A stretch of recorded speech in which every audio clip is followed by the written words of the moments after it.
So good afternoon, ladies and gentlemen, friends.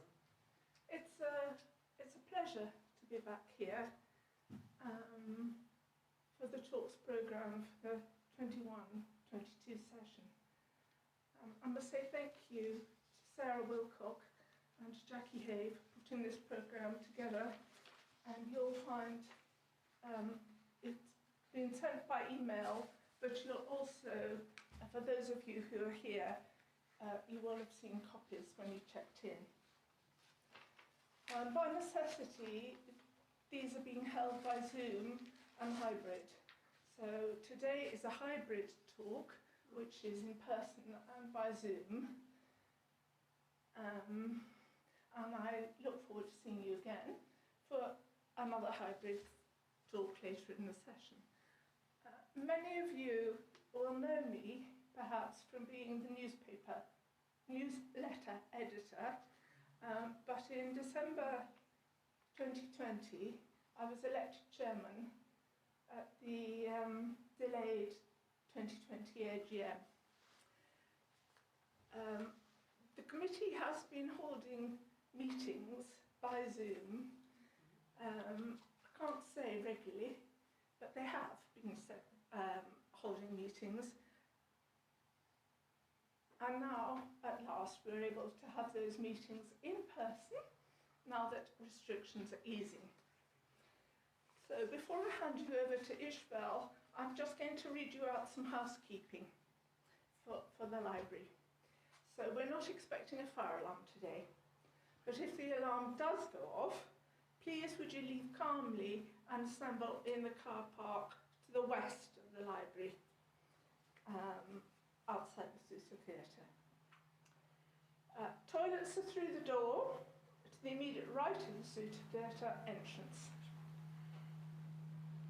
And you may remove your masks, but if you choose, but please remember to keep them on, put them back on at the end of the meeting. And now I shall pass over to Ishbel. So, welcome again, everybody. And as Prue has said, it's lovely to be able to have an in-person event, and lovely to be able to open our New Friends programme of 2021-22 with people here in Perth, and also people joining us remotely as well. So thank you very much for coming along this afternoon. My job this afternoon is simply to introduce our speaker, which is a very nice role to have. So our speaker this afternoon is JP Reid.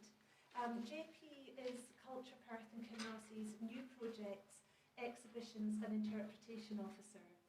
He's responsible for the development of the new museum galleries at Perth City Hall, so quite an interesting and large scoping job, as you can imagine. He has been based at Perth Museum and Art Gallery since 2015 and has been involved in the City Hall project since 2017. JP has a background in exhibition interpretation and design. The talk this afternoon will explore the development of new exhibition galleries for Perth City Hall. JP will discuss the challenges of designing a state-of-the-art museum in a historic building, the work of conservators and researchers in preparing the new displays, and the process of creating a new home for the Stone of Destiny. So, JP, I hand over to you. Thank you very much, and everybody enjoy the talk. Thank you, Ishbel, and thank you to the Friends of the Archive for inviting me to tell you a little bit about City Hall. I'm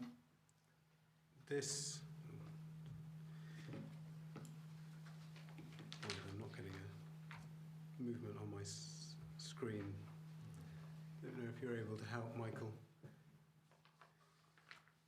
While we iron out the gremlins, the purpose of the talk, the scope of the talk really is to look at the process of the design and the philosophy around converting an existing building into a functioning museum. And as part of that, we'll look a little bit at the history of museum venues in Perth, because that does inform our approach to City Hall. We'll also look at the site, the history of the site and the existing City Hall building, before exploring in a little bit more detail some of the stories that we're hoping to tell in the new permanent galleries at City Hall. A little bit of background, as well as being responsible for delivering library and archive services in Perth and Kinross. Culture Perth and Kinross operates 3 museum venues, 2 in Perth City, Ferguson Gallery, which houses the collection of the Scottish colourist John Duncan Ferguson and that of his partner Margaret Morris, the pioneering dancer, and Perth Museum and Art Gallery, and then a small museum in Alyth. This is really where the story of museums in Perth begins. This is that familiar neoclassical rotunda on George Street.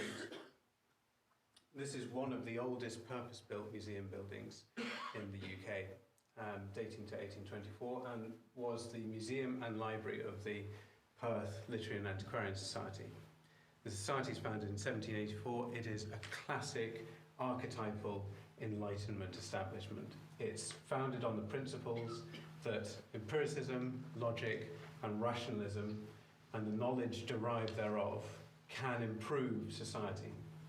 And when this building was built in the 1820s, it's described as an engine of education. So when the society is formed, they're operating from a room overlooking College Yards on the site of the current City Hall. And as part of their activities, they're beginning to amass a collection, which they're storing in a cupboard.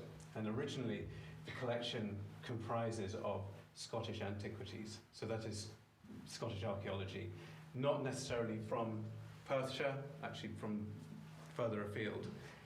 But quite quickly, their collecting habits become quite omnivorous, and they start to collect fine art. They start to collect Renaissance oil paintings. They start to collect natural history, a lot of it exotic specimens that are being sent back to Perth. They start to collect archaeology from Egypt and the Mediterranean, and they also start to collect what they defined as curiosities, which latterly became known as ethnographic material, and which now constitutes the bulk of the World Cultures collection held at Perth Museum. And that's quite unsurprising given the time of their establishment in their early years. It is at that time of maximum speed of imperial expansion across the empire, where people from Perth and Kinross are travelling and settling around the world in a way that they had never done before, but maintaining that link with their home. So after a few years, the Antiquarian Society's collection is beginning to become too big for what's referred to as the cupboard that is kept in the room above College Yards. And they recognise the need for a proper storage and museum and display provision. There's a fantastic quote from the Society's archives, which is held at Perth Museum, about the situation they were in prior to the building of this building. It says, it's quite a sheepish admission that says, quote, "Many of the donations and manuscripts presented prior to 1819 have been lost." So, a public fundraising campaign is launched, and via subscriptions, in 1822, this building starts to be built, and in 1824, it opens. So this is where the story of museums in Perth starts. The next major museum development in Perth is the Natural History Museum on Tay Street. This is the museum of the Perthshire Society of Natural Sciences. The society is founded in the 1860s, and under the patronage mostly of the industrialist Robert Puller, by the 1880s they're in a position, and they have a collection large enough to merit a dedicated new museum building. The PS&S Museum, which forms the left part of this new block, this is an 1881 block on Tay Street, most of which is still there except the tower on the north end, which burnt down in the 1980s. But the museum is still there. So by the end of the 19th century, Perth is reasonably well provided for in terms of museums. It doesn't have an art gallery, but when in the 1890s and 1898 the Sandyman Public Library opens on Scott Street, the top floor includes a series of public galleries. And the first exhibition is quite a high-profile one. It includes works by Gainsborough, Raeburn, Rembrandt, Constable. A few years later, the Literary and Antiquarian Society folds, and the museum and its collections are transferred into the ownership of the council. And this remains the status quo for the first 25 years of the 20th century, until a series of quite significant bequests are made to the council, mostly of fine art collections, and there's a recognition that in order to accommodate these, the museum provision in Perth needs to significantly expand. At the same time, the PSNS Natural History Museum, which is to a degree always been slightly underfunded, is that building and that institution is struggling, so the PSNS decided to transfer ownership of their collection to the council, or the majority of their collection. I should say that the PSNS is still flourishing, and if you get a chance to see their library, you can see that at Perth Museum. So the decision's made to build a new museum, and in 1935, Perth Museum and Art Gallery, current incarnation, which is effectively an extension to the PLAS, the Antiquarian Society's building, is completed. This is a nice picture of some of the collections from the PSNS being transferred out of the Natural History Museum to be taken down Tay Street to the new 1930s museum. So via these historical institutions and these successive bequests, purchases, donations, the existing Perth and Kinross collection numbers about 430,000 objects, ranging from fine art, natural history, social history, archaeology, world cultures, decorative art. The collection is a recognised collection of national significance and includes some extremely rare and extremely outstanding examples, some of which are two on this slide. The image at the top, that's our history curator, flanked by two conservators from the British Museum looking at the Kakapo Cloak. This is a high status Maori cloak that was collected in the early 19th century, and it's made from the feathers of the kakapo, the night parrot. This object is completely unique. It is the only surviving example and of immense heritage importance, both to the story of Perth's relationship with empire, but also, obviously, to the Maori communities.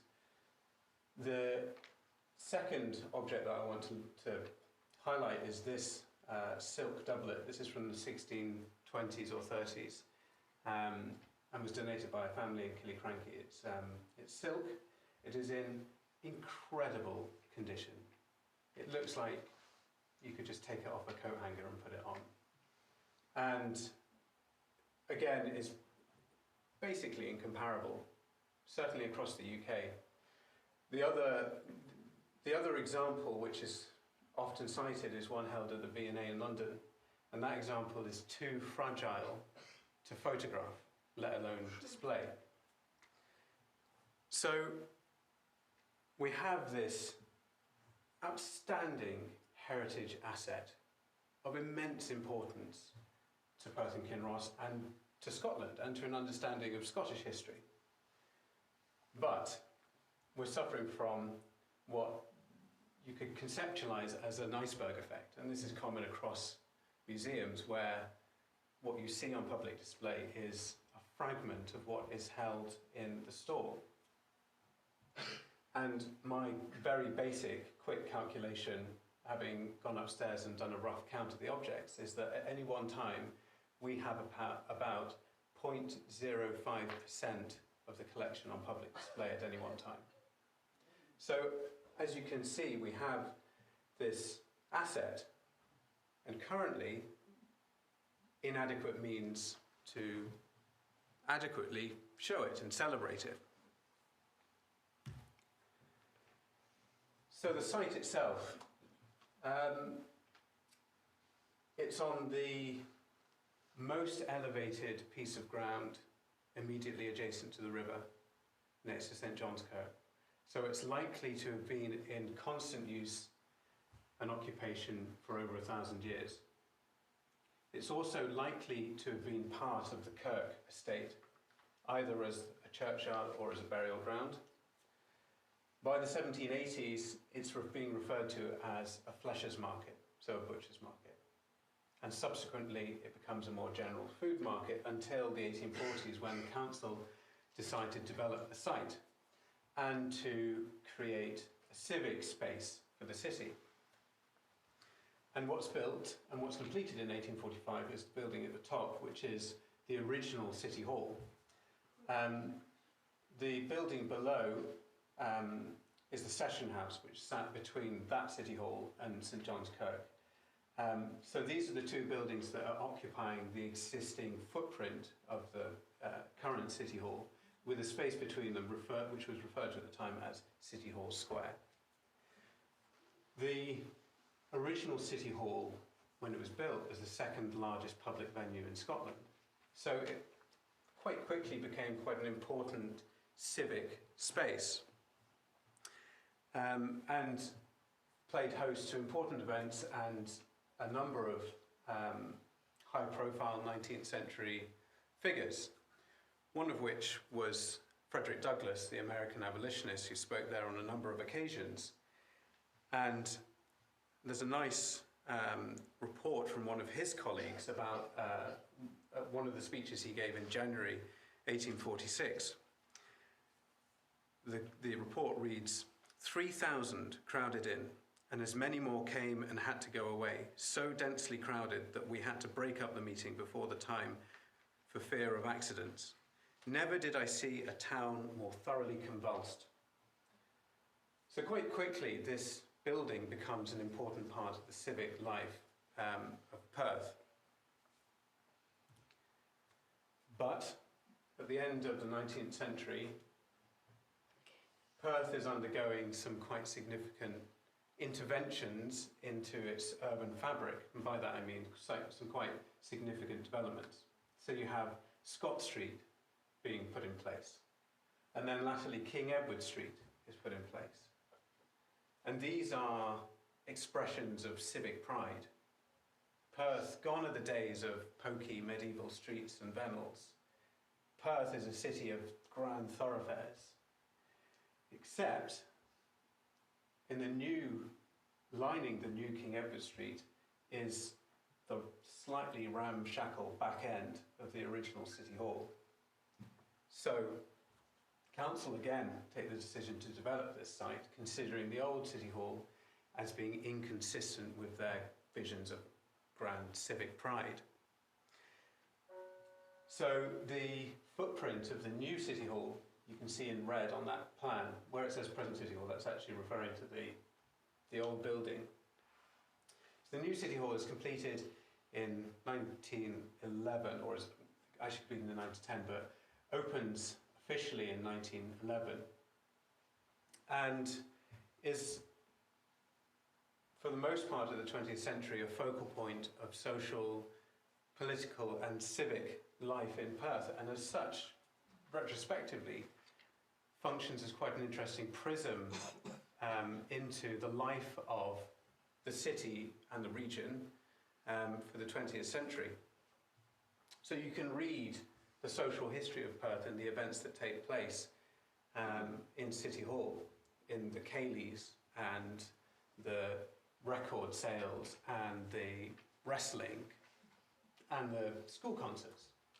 You can read a political history in City Hall, the suffragette intervention in the Home Rule meeting in 1913, for example. You can read a civic history, instances like the Freedom of the City celebration for Winston Churchill, for example. So that's the situation until 2005, when Perth Concert Hall is built.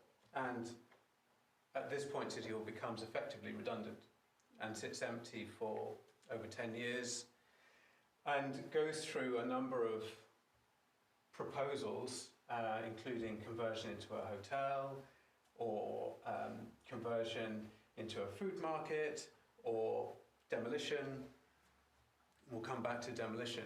But recognising the need to significantly invest in Perth's cultural offer and the transformative effects that sensitive and considered investment in culture can have on a local economy, the decision is made that the City Hall building will be transformed into a museum to house Perth's outstanding collections.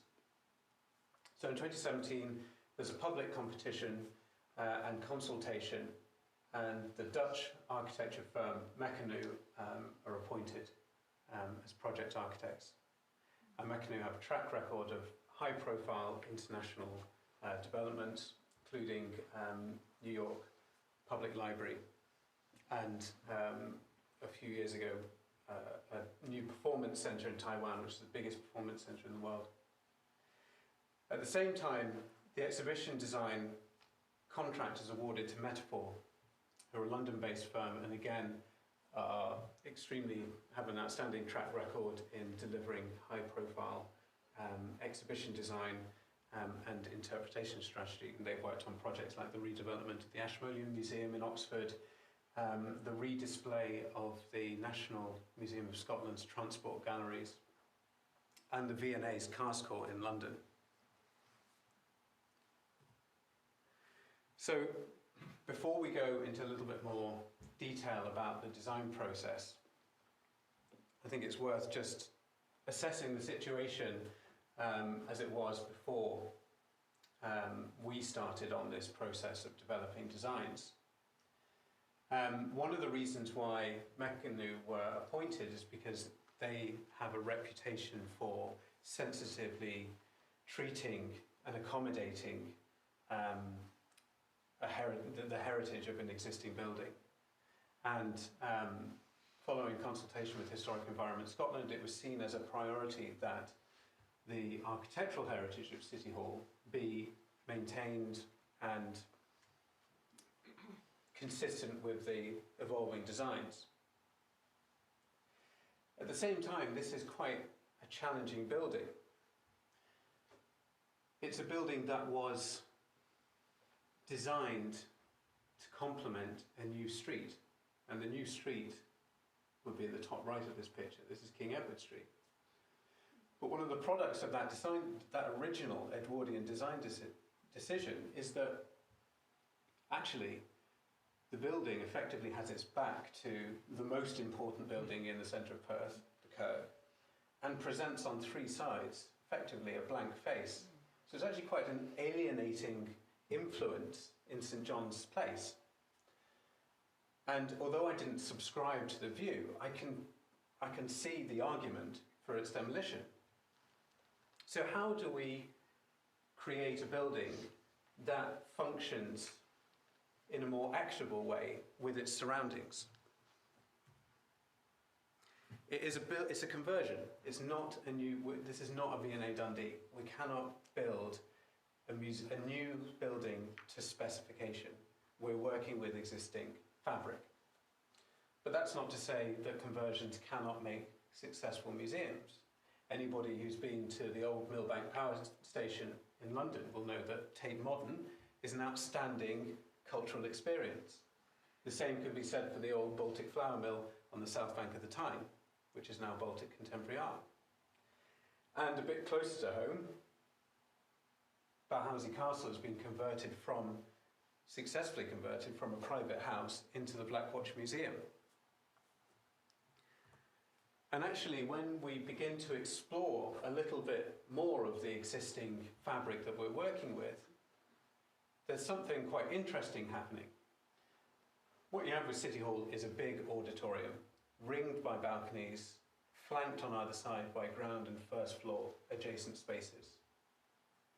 That is basically what you have at Gilbert Scott's Hunterian Museum, and what you had at the original Tay Street Natural History Museum, which we were talking about earlier. That's a model for museum buildings, particularly in the 19th century. So without being, I guess, a slave to that model and that design, how can we use that architectural language of museums to inform the new designs at City Hall? How can we be playful about the traditional ways in which museums have been prevented, but at the same time subversive?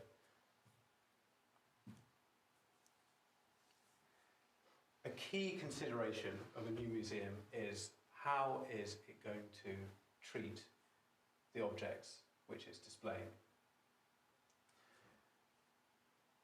Some of the objects in the collection are immensely sensitive. Let's take an example. We have a leather knife sheath. It's 13th century. It was excavated as part of the urban archaeology work in the centre of Perth in the 1970s. It's been in a pretty stable environment for 600 years, and as soon as you take it out of that stable environment, it's subject to fluctuating humidity, fluctuating temperature. If it's not sustained in a stable environment, it will very, very quickly degrade. There are an enormous number, a surprisingly enormous number of objects in the collection which have never been on display because they're simply not stable enough to show. So there are three principal enemies to the preservation and display of sensitive material, and that is light, relative humidity, and temperature. And we'll start with light. City Hall is a big, bright, open space. Think about those big oval windows lining the main hall. The picture on the right is a pair of deer in a showcase at the Tay Street Natural History Museum, taken in about the 1890s. It's a colorized photograph. The picture on the left are the same specimens, the same two deer, today in the store at Perth Museum. These images represent about 70 years worth of light damage. You see total discoloration of the specimens. So how do we ensure that we can control the light in this building? Similarly, how do we maintain a stable temperature and a stable relative humidity? This City Hall is a big volume. There's a big space to be able to control. And in order to maintain the condition of these objects, we need to stay within quite a narrow window. And that's about 17 degrees Celsius to 23 degrees Celsius and 40 to 60% relative humidity. The big problem is fluctuation, so rapid fluctuation within those windows will very quickly see a detrimental effect on collections.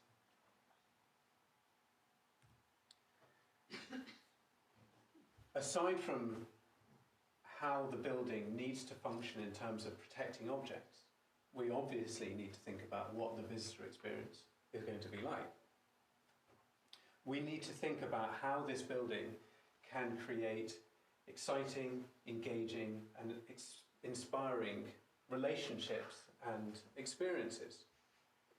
And at a kind of baseline level, how do we make this building accessible to absolutely everybody?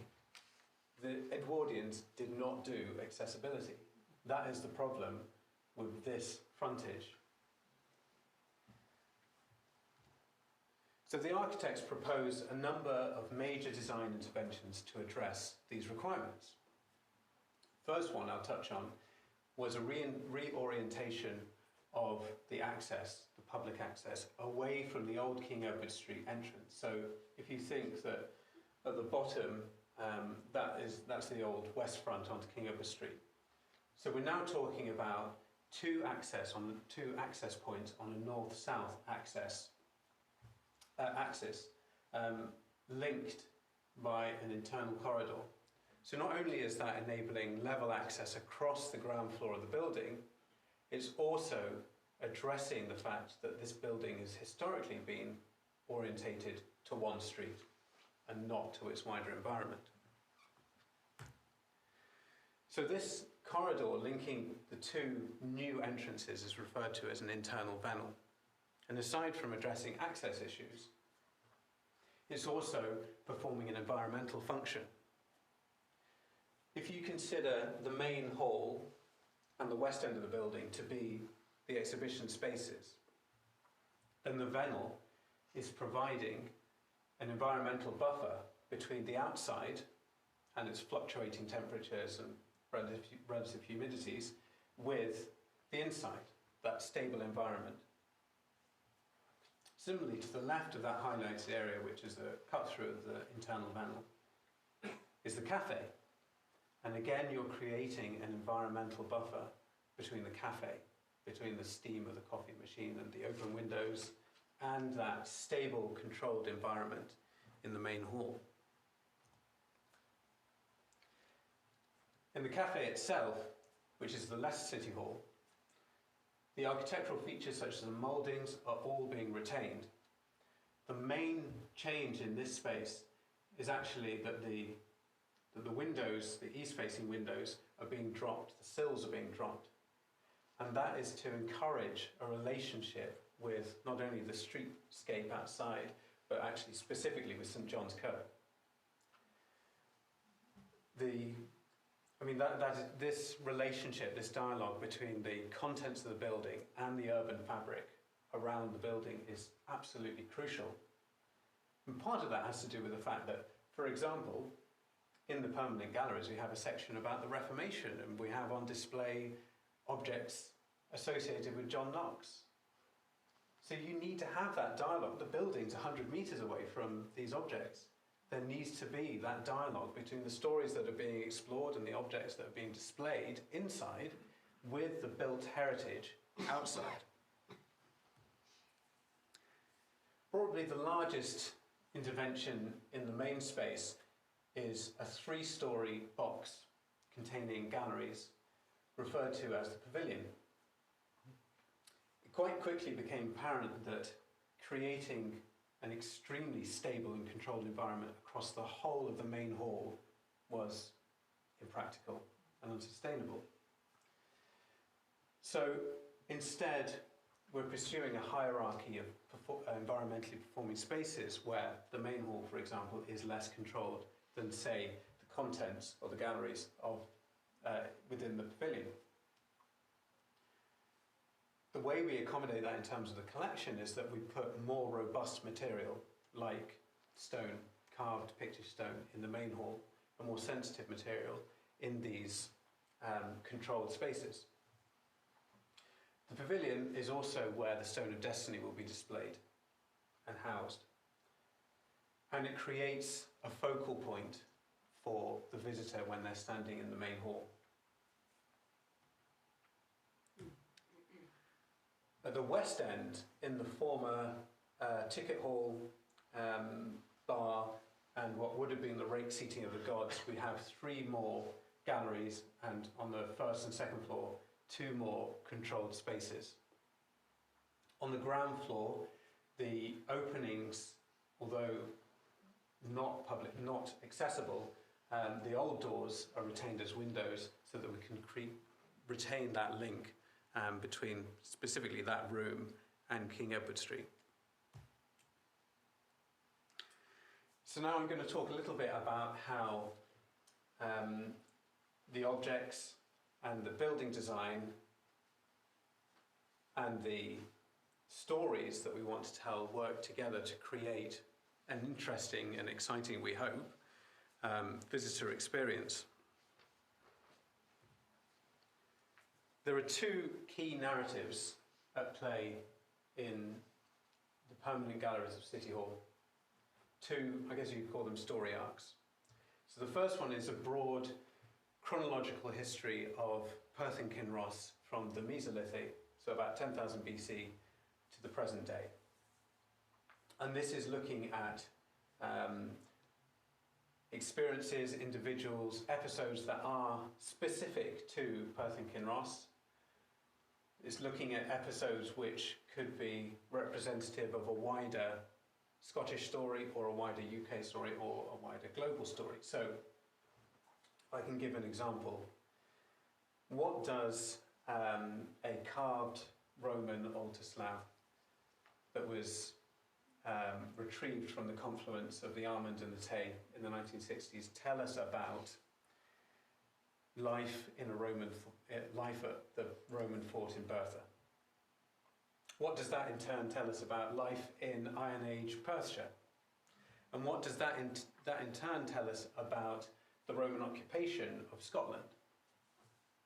Another example might be, what does the experience of someone who worked at Dewars tell us about the impact of that organisation on people who lived in Perth and Kinross and on the built environment of Perth and Kinross? And what in turn can that tell us about the process of industrialisation and the process of deindustrialisation? And my final example is represented by the image of the shoe. This is a child's shoe that was recovered from a cleared site called Outnamoynabuie, just north of Loch Tummel. When you think of clearances, you think of Sutherland. The clearances in Highland Perthshire are unpublicised, under-researched, to say the least. But nevertheless, Perth sees one of the earliest mass expulsions from Glentilt, courtesy of the Duke of Athol. It sees one of the most notorious, and at the time widely publicised, expulsions from Amelry and Glenquake, courtesy of the Marquess of Breadalbane. So what does this shoe tell us about the lives of the people that were living at that settlement? Tell us about the economic forces and the social forces that were present not just in Perthshire but across Scotland at play at the end of the 18th century and the 19th century. The second, spoiler. The second narrative, the second story arc, is really, I guess you could really conceptualise it as the story of the area around Perth being the cradle of Scotland. And by that I mean, in the simplest terms, the story of how Pictish power begins to coalesce in the area around Perth, how that becomes conceptualised and articulated as the Kingdom of Alba, and how that in turn evolves into the Kingdom of Scotland, and with it evolving notions of nationhood and kingship. What is the effect of Perth and its environs being the centre of gravity for this nascent kingdom for 600 years? What effect does that have on people living here? And what effect does that have on the shape of the settlements? That particular arc is represented by this. It's a bit early. It's a Bronze Age dagger that was recovered from Fortevia, but I suppose it illustrates that we're fortunate in having an immensely rich early medieval and medieval collection in which to explore these stories. But no object better emblematizes this topic and the idea of Scottish nationhood than the Stone of Destiny. In 2017 there was a proposal, or the beginnings of a proposal, that was submitted to the commissioners of the Crown Regalia who are responsible for the stone. And following public consultation, the decision was made to relocate it from Edinburgh Castle to the new displays, to form the centrepiece of the new displays at Perth City Hall. So the stone is the keystone in this narrative about the development of early medieval Scotland.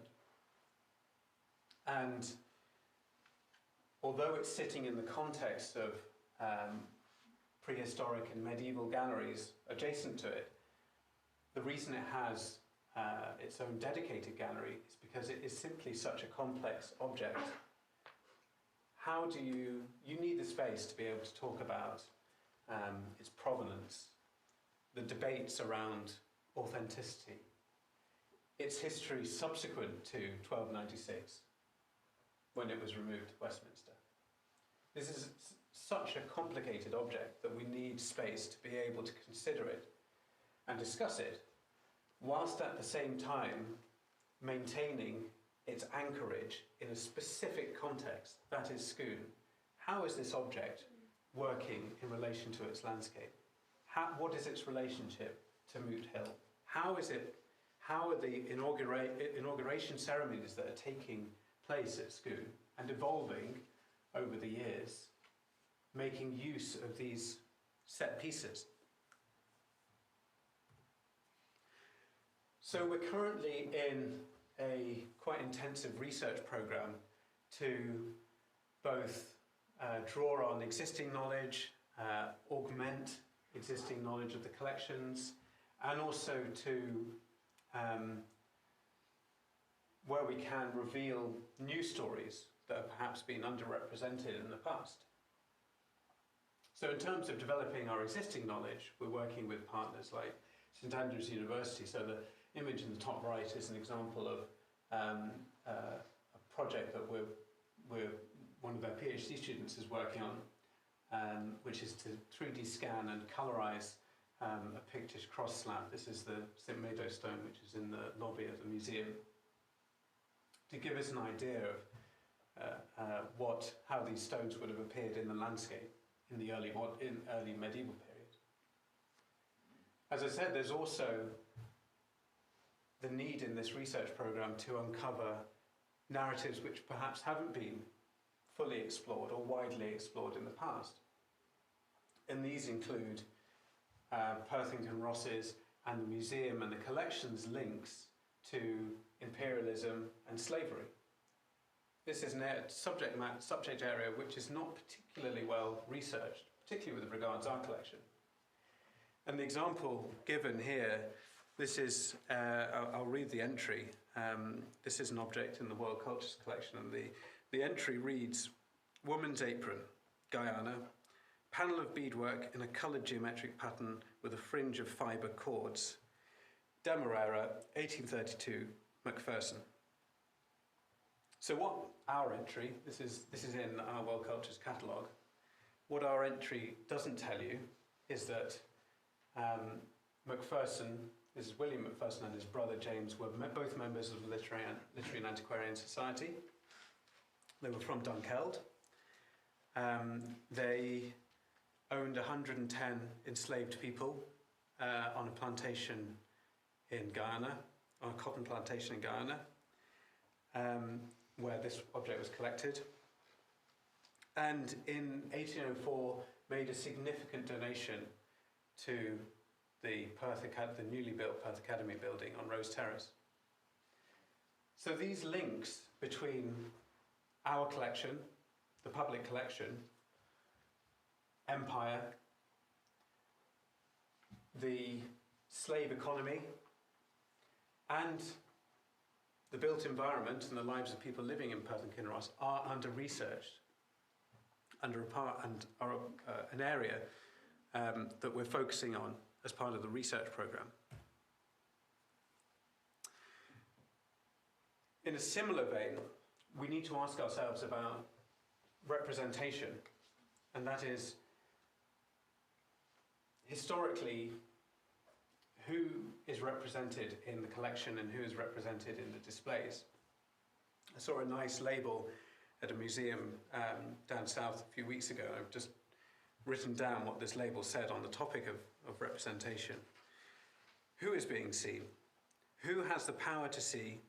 Who is being represented? Who represents? We have to recognise that the collection, which began in the 1780s, is a collection which more or less represents the people who were interpreting it and collecting it and storing it. And that is principally, certainly for the Literary and Antiquarian Society, and for quite a long way into the 20th century, a white male social elite. So So women and minorities are, to put it bluntly, woefully underrepresented by the historic collection. So how do we begin to address that in the stories that we explore in the new permanent galleries at the museum? As part of that, there's a recognition of the need for a multiplicity of voices in these narratives. There's also a recognition that there are people better placed to interpret particular subjects and particular material than the curators. For example, the World Cultures Collection. We're working in partnership with a number of communities via universities and museums and being guided by their expertise in their own cultural heritage to more adequately display and interpret this material. And that is completely consistent with the United Nations Declaration on the Rights of Indigenous Peoples, and specifically the clause, communities must be empowered to exercise cultural sovereignty. In a similar way, if we're looking at developing a display about Jewess, for example, the best people to ask is probably people who work for Jewess, whether on the Glasgow Road or at Environment. And we've just completed a project specifically about the experience of people working for Jewess, comprising testimonies, oral histories, photographic submissions, and in some instances, object donations, to inform and guide our interpretation and development of these displays and these stories. From a much more practical perspective, there is the very urgent need to prepare material for display. As I said before, some collection material has never been on display, has never been in a condition to display. And we're talking about several thousand objects, a significant number of which require treatment, require stabilization in order to not melt, basically, when they go on display. Part of that is also about cleaning, specifying mounts and display criteria for objects, but also undertaking quite complex remedial archaeology, where the condition of objects means that they are not, their display is unfeasible. And that remedial archaeology project extends to some quite significant objects, some quite star objects. I'm talking about the Perth mummy, Takaheb. I'm talking about the Bronze Age logboat. I'm talking about the silk banner that was carried by the Glovers Corporation into the Battle of Tippermuir. These are really significant heritage objects that require urgent treatment in order for them to be part of the City Hall experience.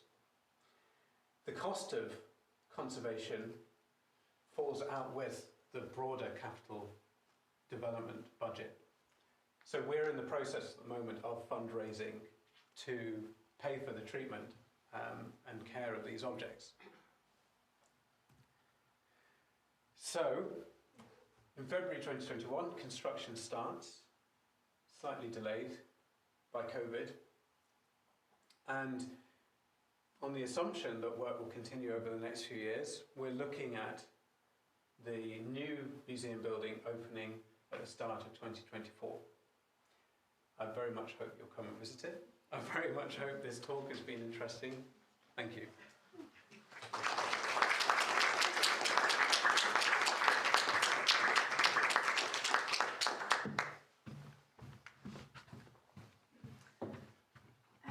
Well, I found that fascinating. I found all of it fascinating. But before I thank you, I'd like, first of all, to ask if there are any questions. Do you have any questions from the room, first of all? Would you please say your name and ask your question, and Mr. Reed has very kindly offered to I'll see if I can answer it. It's a grumble. You said how little is being, my name's Mark Webster, how little is being displayed at present of the objects, and you're setting aside the whole of Lesson City Hall as a gift shop cafe. It's known as Cafe Quarter. Can you not come to some arrangement where you're encouraging people to come in from these cafes into the museum and not have a cafe inside, but to use the whole of the museum for display? That's the essence of my question. I think whether or not there's a cafe at City Hall, there's no cafe at Perth Museum at the moment, and the most common bit of feedback we get is, where is the cafe? It's just part of, I think people just expect it as part of their museum experience these days. But in terms of maximising the amount of display space, we did look quite carefully at how the amount of space that was provided for cafe provision, the amount of space that was provided for display provision. And City Hall is not, strictly speaking, a museum, it's a display case. All of those functions of a museum, lab space for conservation, lab space for photography, quarantine space, storage space for both collections and display material, none of that is on this site. And the reason is that the spaces of the building have been maximised to show as much of the collection as possible. That's intrinsic to the design, and it creates some operational challenges, because now when we want to change exhibitions, we can't just open a cupboard and get a display case. We have to move it from the existing store at Perth Museum. The Leicester City Hall also has some challenges around, again, we talked about environment and the ability to maintain environment. And there were some challenges in Leicester City Hall around environment, principally because it has huge windows and it's a big void. But going back to the impetus to show as much material as we had, that has been implicit from the start of the design process. Could we take a question? I don't know quite how you pushed on the screen. I'll just speak to it. We'll just speak to it. So, from our Zoom audience. Alistair Home has asked, size-wise, how does the display space compare with other major museums in the UK? Really difficult to say. I should repeat the question so so it's picked up on the mic. So how does the space compare to, how does the display space compare to other museums in the UK? It's comparable to most traditional museum buildings and traditional major civic museum buildings. So it's not on the scale of, National Museum Scotland, for example, but it's equivalent to major civic museums like the McManus or the Manchester Whitworth or the Walker in Liverpool. That kind of scale. So a significant increase in the display provision for Perth. I feel like that was such a vague answer. Could I give you Yeah, of course. a question? How does it compare to the available exhibition space in PMAG? Do you know how much extra space you're going to have available for? Yeah, so the temporary galleries at City Hall, which constitute about a quarter of the display space, is equivalent to the current temporary display allocation at Perth Museum. So there's probably about 3 to 4 times more display space at City Hall than there is at Perth Museum. I didn't mention at all that part of the plans is for Perth Museum to become a dedicated art gallery. So that display provision is retained, so actually the collection is spread across 2 sites. So it is a lot more. Yeah, it is a lot more. Are there any more questions? There's one question at the back there. I'm from Cameron. I was with North Lanarkshire Museums for about 15 years, and part of that was Summerlee. And a major success there was our flexible space for school workshops. Is that in the plan? Have you any form of flexible space to Yes. allow for visits? Yeah, I didn't talk about it, but and I don't think I go back through the slides, but there's a dedicated learning suite at at the West End, what would have been the gods, the rake seating of the gods in the theatre overlook, kind of on the King Edward Street side. So that's now a room, and that's a dedicated learning provision. And for the first time, unlike our existing venues, we've been able to spec it to a learning room. So it's a wet room, and it has storage capacity for tables and chairs and projections and things like that. So yes, there is a significant improvement in our learning provision. Thank you. We've got another question from Zoom. Hi, yes, Hazel DeVere has asked if there are future plans for a stronger conservation budget and support for the collections. So I'll repeat it. So that was if there's a long-term budget for collections care. Was that the gist? Yes, so future plans for a stronger conservation budget, okay, and how this will support for the collections. Unfortunately, there isn't a long-term plan for to maintain the conservation officer. The conservation officer was appointed as part of this project, specifically to prepare objects. But there is an understanding and a recognition that the collection and the raised profile of the collection requires long-term care, and it's certainly part of our thinking. Part of our conservation officer's remit is to develop and upgrade things like our collections care policies. So we are building in that provision, but unfortunately, I wish we could have a dedicated conservator forever, but this is the first time in its 240-year history that the collection has ever actually had a dedicated conservator. Right. Can I take one more question? Is there a question from the floor, or does Sarah have a question? No, not from Zoom. Is there any more questions from the floor? No. In which case, thank you very much. Pleasure. I was fascinated, really, learning about the context, not only the history of it, which I had no idea that Perth has so much to. Well, I knew Perth had a lot to offer, but not so much to offer, and that so much has been is in the collection. From the newsletter point of view, I'm always interested in the history. For the design, I was fortunate enough to be able to go to the City Hall in the 80s and 90s and to dance there and to go to concerts there and to use it, and was really worried about what would become of it. So it's wonderful to hear that it's being put to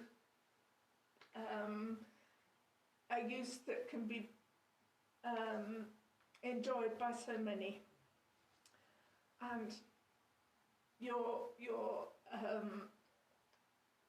presentation of the collection, I look forward Thank you. to seeing more. So it was a very nice roundup of what's going on there. So thank you very much. Before I ask you to thank him, I want to first of all thank Eventbrite for facilitating Zoom meeting, and to Doogie and Alan, who are with us today and who've made sure that we're all socially distanced here in the auditorium. I should like to thank again Perth and Kinross for the use of the Rotunda Theatre, and I should like to tell you about the next talk, which is actually by Hazel DeVere, which is about archive conservation at the National Records of Scotland, and that is on Thursday the 25th of November, and that will be a virtual talk, so by Zoom at 6:30 in the evening. So I do hope that you'll be able to join us, and Eventbrite will no doubt be in touch with you. So would you please thank in the usual way? Right.